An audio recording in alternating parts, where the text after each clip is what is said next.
Wando here with another video. Hey, look, y'all. Today we got 16 minutes, bro. 16 minutes of Michael Jordan on why he's the GOAT. 16 minutes, bro. But look though, I know how it is. I know how it is on my channel. We got some Jordan fans, we got some Larry fans. But this video, I gotta show y'all. I have to show y'all why Jordan is my GOAT. You know what I'm saying? Anyways, before we get into all that, make sure y'all subscribe, like the video, share the video, comment what y'all want to see next. And without further ado, let's get straight to the video. Chicago Bull was a legendary and iconic as his sidekick Scottie Pippen was dealing with back problems, and as a result, Jordan had to carry the Bulls. MJ scored 45 of the Bulls' 87 points. 45 out of the 87 is crazy. I didn't even know that was his last game against the Jazz. That's crazy. Damn. In that championship clinching game, that means a 35-year-old Jordan in his final game with the Bulls scored 51.7% of his team's points. Since the NBA and ABA merger in 1976, that is the highest percentage in NBA Finals history. On the evening of October 25th in 1984, MJ's legacy almost ended before it started. The Bulls were playing their first regular season game of the year, and early in the game, Jordan went up for his first official NBA dunk attempt, and it ended up extremely ugly. The defender's leg is caught underneath him, resulting in an awkward and painful landing. Fortunately, after a few moments... Ooh, that was his first dunk, bro? You starting the league trying to go crazy like that, Jordan? Damn. Damn, that could have been worse, bro. I ain't know. Oh, that's crazy. Young MJ was okay and continued to play in the game. But if that angle had just been slightly different on the landing, it could have resulted in a broken shooting arm or even damage to his neck. Hey, that's some young bones, bro. We get right back up. Shit. We good. We good. Don't worry about it.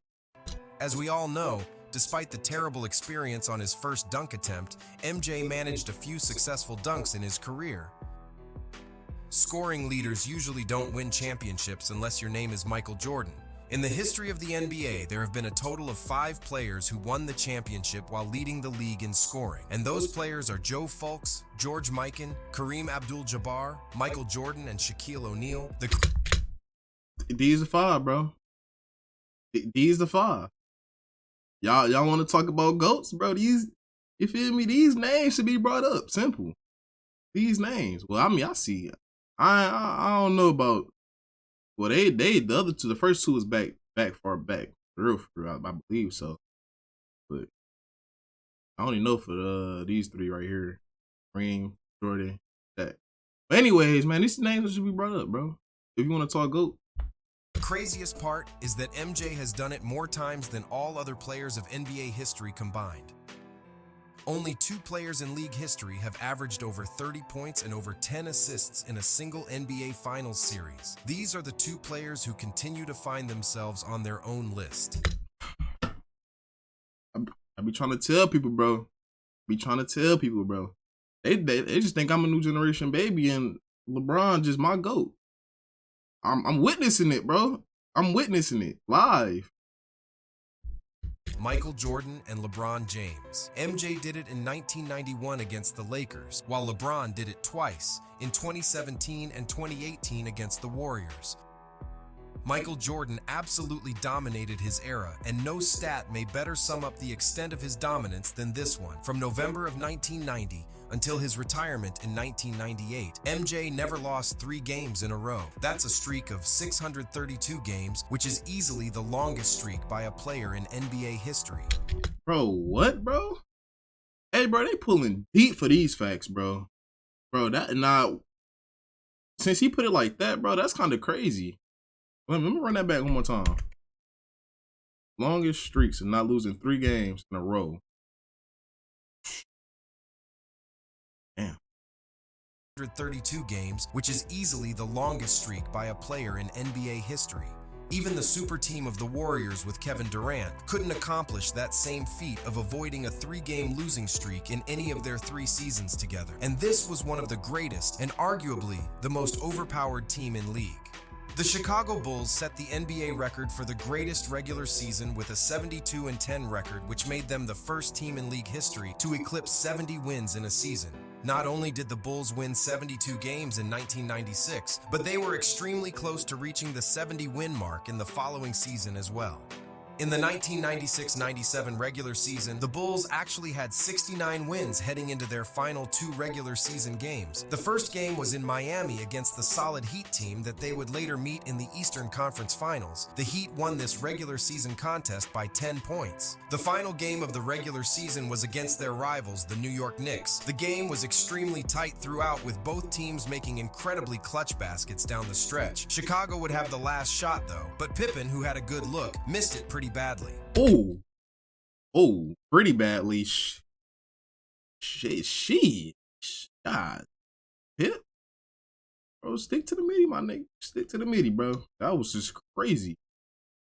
If this shot had gone in, then the Bulls would have achieved something that no other team has done before for the second straight season. Roughly 4 years after his 63-point playoff performance against the Boston Celtics, the GOAT Michael Jordan added to his postseason lore over a 2-game stretch. In the 1988 playoffs, MJ became the first player in NBA history to log back-to-back 50-point games in the playoffs. In Game 1 of a... I ain't gonna lie, he was going 50 points back-to-back, bro. You was going stupid. You was going crazy. First-round series with the Cleveland Cavaliers, Jordan scored 50 points on 19 for 35 shooting, sinking all 12 of his free throws. 19 for 35? He was chucking them. He was for sure chucking them, but even if still, 50 back-to-back, damn, he was not playing at all. And you already know Jordan not missing no free throws for everybody. Then came Game 2 3 days later on May 1st, 1988. Jordan one-upped himself with a 55-point game against the Cavs. He shot 24 for 45 overall and was 7 for 7 from the free throw line as the Bulls built a 2-0 series edge. The Cavs forced a decisive Game 5, but Jordan delivered there too. His 39 points powered a series-clinching 107-101 Bulls win. There have been many explosive scores throughout the league's history, but there are a few players who could score in bunches while remaining extremely efficient. For example, Tracy McGrady had just 8 games in his career where he scored at least 40 points while shooting at least 60% from the field. Kobe had 23 of those games, and well beyond that is Michael Jordan, who had 70 games where he scored at least 40 points on at least 70 games, bro. 70 games, bro. Bro, who's doing that now? Bro. 60% shooting from the field. To put that in perspective, throughout his career, LeBron James has a total of 74 games where he scored at least 40 points, and that's in total, regardless of efficiency. Out of the 74, LeBron shot 60% in only 35 games. MJ is the only player in NBA history to win an MVP, a scoring title, first team all-defense and NBA championship, and a finals MVP all in the same season.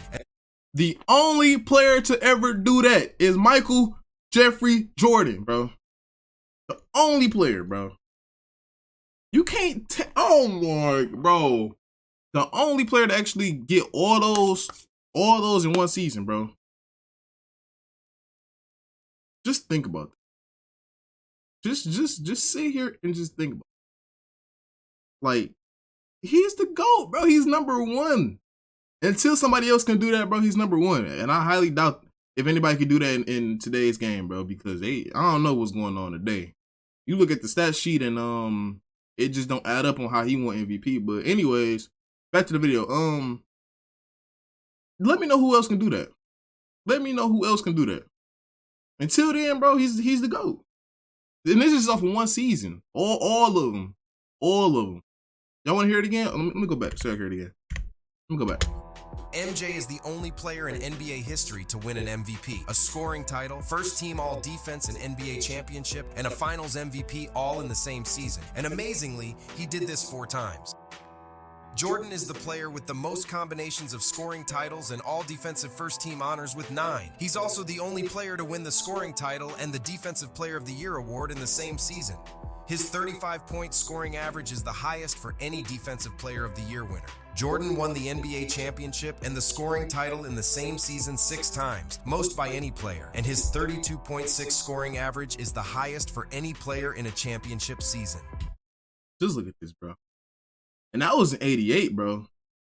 That was in 88 when he was doing this. You know, he was getting some, I ain't gonna lie. He was getting whooped on by Larry. But that was in 88. MJ is the only perimeter player in NBA history to average 30 points in a single season while shooting 50% from the field. Oh, look how many games he played, bro. Like, bro.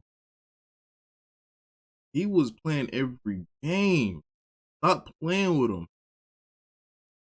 He must have, damn. Bro, why we don't see this now? You feel me? I'm paying a ticket to see somebody that ain't sitting down. Man, that's crazy to me. And he did it 5 times. Scoring was obviously Jordan's standout skill, and he still holds the all-time record for leading the NBA in total points scored 11 times. Additionally, it is also an all-time record that Jordan led the NBA in scoring 10 times. Also, an all-time record is Michael's career regular season scoring average of 30.12 points per game. He also holds the all-time playoff points per game record with 33.5 points per game. Okay. So behind him we got Luka, bro. I ain't gonna lie, Luka, he's just getting started, bro. He's just getting started. So to see him second is pretty amazing to me. I'm not gonna lie. But Jordan still hold it. Jordan's still gonna hold it for a minute. In the playoffs, MJ was a killer. He still has the all-time record for most points ever in a playoff game with 63 against the Celtics in 1986. Jordan's first ever game where he scored over 50 points was the 63 in the playoffs. And who was that on? Oh, okay. We all know who that was on. Jordan set a still-standing playoff record in the 1991 Finals against the Lakers when he scored on 13 consecutive field goals without a miss. Jordan. Oh, a spectacular move by Michael Jordan. That's 13 consecutive field goals. That is a Finals record, but it is also an all-time playoff record. Bro, Jordan said give him the ball and get out my way, bro. Simple as that. Simple as that.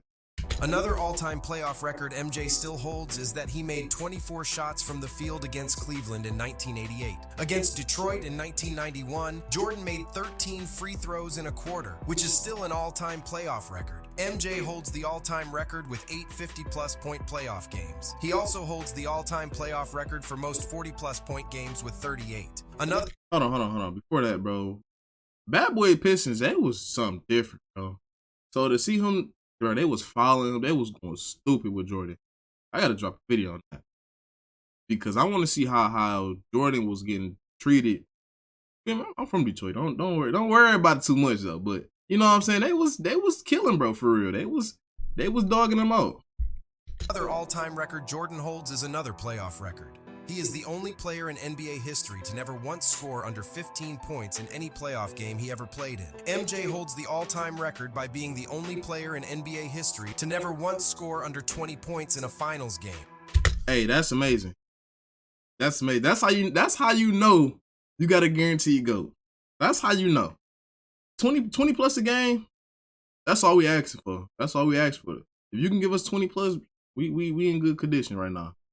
We can work with it, you know what I'm saying? It's a team game at the end of the day, so we can work with it. The most underrated aspect of MJ's game was definitely his shot blocking. If MJ isn't the greatest shot blocking guard in the history of the game, then he's certainly in the top 3. Oh no, he is. As a guard? Oh yeah. Who you see blocking like this as a guard? Let me know somebody else is blocking like this as a guard. I mean, are we seeing like Marcus Smart? I seen a few little job blocks here and there, but let me know who really is efficient as Jordan with defense. Come on. On defense, Michael was a very sneaky and intelligent player who could read a defense and respond accordingly as the help defender. Combine that with his insane quickness, agility, and leaping ability, and you have the recipe for an all-time great shot blocking wing. MJ has the most blocks by a guard in a single season, which was a total of 131, and the 1987-88 season. Bro, he was not playing with y'all. Like, he wanted that spotlight for real. He went crazy. Ike, bro. Ike. And unsurprisingly, that was the season he won the Defensive Player of the Year. Not only is he first on the all-time list, but he's also in the second spot as he blocked 125 shots in the 1986-87 season. In that 1986-87 season, he began a career-long onslaught on the NBA record book. That year saw him average 37.1 points in the first of 7 consecutive seasons in which he led the league in scoring and topped 30 points per contest. In the spring of 1989, Bulls coach Doug Collins moved Jordan to the point guard position, as the point guard Jordan had a streak where he had 7 straight triple-doubles and 10 triple-doubles in 11 games. In the final 24 games as the point guard, Jordan averaged over 30 points, over 9 rebounds, and over 10 assists, all while being efficient on offense and dominant on defense. Well, what's the thought process behind that? I gotta look into that. They put Jordan at the point guard. Now, this is something I never knew. I ain't gonna lie. I thought Jordan was a shooting guard his whole career. But I guess they want him to be a facilitator. Feel me? You gotta learn all aspects of the game for real. Yeah, I mean, that's good. On the year, he was first in win shares, first in player efficiency rating, and first in plus minus. As we all know, MJ reached 6 NBA Finals, he has 6 rings, and he missed 6 regular season games in those 6 championship seasons combined. Drafted in 1984, Jordan played... Wait, he only missed 6 games? Combined? Oh, yeah. Yeah.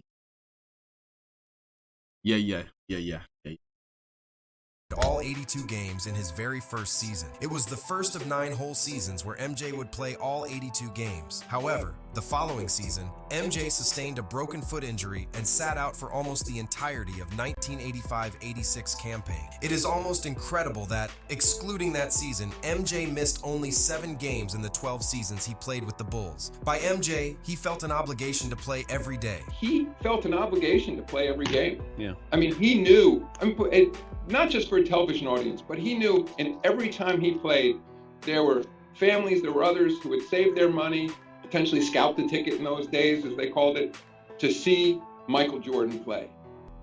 Jordan remained... I'm not gonna lie. That's a good mindset, bro. Especially, you that guy for real, bro. You know people want to come see just you. For real. Like, you gotta show up, bro. You gotta show up. And Michael Jordan, he gonna make or break the game. I'm not gonna lie to you. Every shot is gonna make or break the game. Guaranteed. One of the most impressive athletes the NBA has ever seen. By reports, in North Carolina, he ran a 40-yard dash in an amazing 4.3 seconds. And I'll never forget this. His sophomore year, ran the 40-yard. Me and Coach Guthridge and our trainer, Mark Carnes, we all 3 had hand stopwatches, so we're not professional timers by any means. But he crossed the line, I looked, and I said, wow. Coach Guthridge, what'd you get? And he looked at me, and then Mark Davis said, I got 4.39. And Coach Guthridge said, I got 4.38, and I said, I did too. And so I waited a couple of, I said, Michael, we missed your start and made a mistake here. Come on, I need you to run it again. And he said, oh, too fast for you, huh? I'll never forget that. And he goes back to the line and runs it again, and all of us got below 4.4 as a sophomore. So he went from 6'4.5" to 6'6" and got faster. We all know 6'4" to 6'6" and got faster? His sophomore year. Hey, hold on. Where's my growth spurt at, bro? Can I get to like 6'2" at least? Like, bro, he was built for this. I'm not gonna lie to you. He was built for this. If he doing this sophomore year, bro, he was built for this. He grew, got faster, got stronger. Yeah, bro. Though MJ could leap out of the gym, but his speed was ridiculous too. He could run like Deion Sanders. Imagine Klay Thompson's frame combined with Allen Iverson's agility and Russell Westbrook's speed. He might not have been as big or as strong as LeBron James, but Jordan made up for that with elite quickness. Now add that to his 48 inches vertical leap and you have the most athletic player to ever play basketball. This game, you're not ready for it. MJ's once-in-a-lifetime greatness could be seen as soon as he set foot on the court for the first time. In his rookie season, he took the league by storm, displaying his elite athleticism as he averaged 28.2 points, 6.5 rebounds, 5.9 assists, and 2.4 steals on 51.5% shooting. I ain't gonna lie, he started off going crazy. He started off the headlight of the NBA. Headlight. We already knew, bro. He finished third in scoring and fourth in steals, but for the Bulls specifically, his value was off the charts as he led his team in points, rebounds, assists, and steals. He's the only rookie in history who's ever done that. With the only rookie, the only youngin'. Come on now. Jordan at the wheel, the Bulls improved 11 wins over the previous season, and even Larry Bird said that he's never seen a player improve a team more than MJ did. Not even himself. I'm gonna run that back, bro. He said it best. Y'all heard it from the GOAT. One of the GOATs. Y'all heard it. Let me run that back. Season, and even Larry Bird said that he's never seen a player improve a team more than MJ did. Jordan wore number 12 for one game. On February 14th, 1990, Jordan scored 49 points wearing number 12 on a loss to the Magic. The only player in NBA history to score more points in a single game while wearing 12 is Hall of Famer George Yardley. Jordan's salary in 1995-96 was $3.85 million, which ranked 32nd in the NBA that season. Wow. I ain't gonna lie. To see this, bro, it kind of blows my mind because they making crazy amount of money now. Like, shit, the 12th man on the team getting that. Probably more than that. Probably about 2 mil plus on that. Hey. Players with higher salaries that season included Benoit Benjamin, Brian Shaw, Danny Ferry, and Dale Davis. For his career, Jordan was 9 of 18 shooting in the playoffs on potential game-tying or go-ahead shots in the final 24 seconds of the fourth quarter or overtime. He was a perfect 3 of 3 on such shots in games when his team faced elimination and 4 of 7 when his team had an opportunity to clinch. By the end of his tenure with the Bulls, Jordan had developed into the game's best mid-range scorer. His final 2 seasons in Chicago, Jordan made 997 mid-range shots, over 250 more than any other player. In his final season with the Wizards, when he turned 40 years old, Jordan dunked 21 times. To put things into perspective, He dunked 21 times at the age of 40. Hey.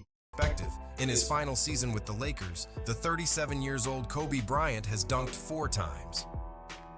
MJ's title teams did not blow leads. In the 6 seasons they won the title, they were 42-0 in the playoffs and 210-5 in the regular season, when leading by 10 or more entering the fourth quarter.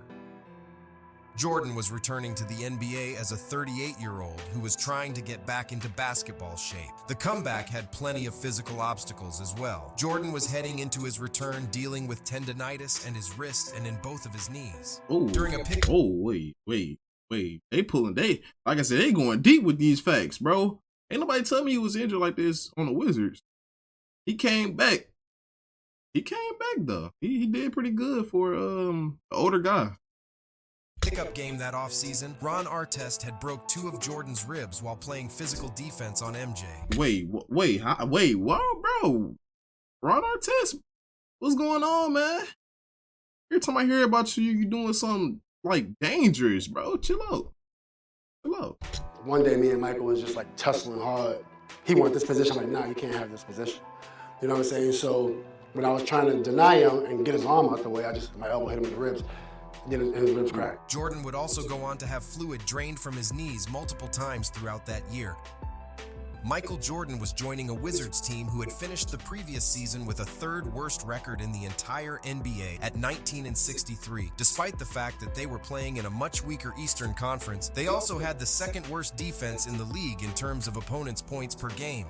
The Wizards started the season with a 26-21 record, and on the 47th game, Jordan collided with a teammate and tore his meniscus. He tried to play through the pain and on reduced minutes, but after another 14 games, he had arthroscopic knee surgery to repair the knee, and his season was over. Before Jordan... Oh, yeah.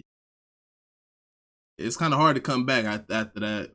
After all of them in a season, bro. He was tearing his body down that season. Damn, at least he tried though. You feel me? He tried it. Wizards wasn't really all that good, but he tried to come back and do something. Injury occurred, MJ was averaging 25.1 points per game, 6.2 assists, 5.3 rebounds, and 1.5 steals per game. Even despite all that, bro, he was still averaging a good amount of points, bro. He was still shooting it. He was still making it. You know what I'm saying? He was doing what he had to do.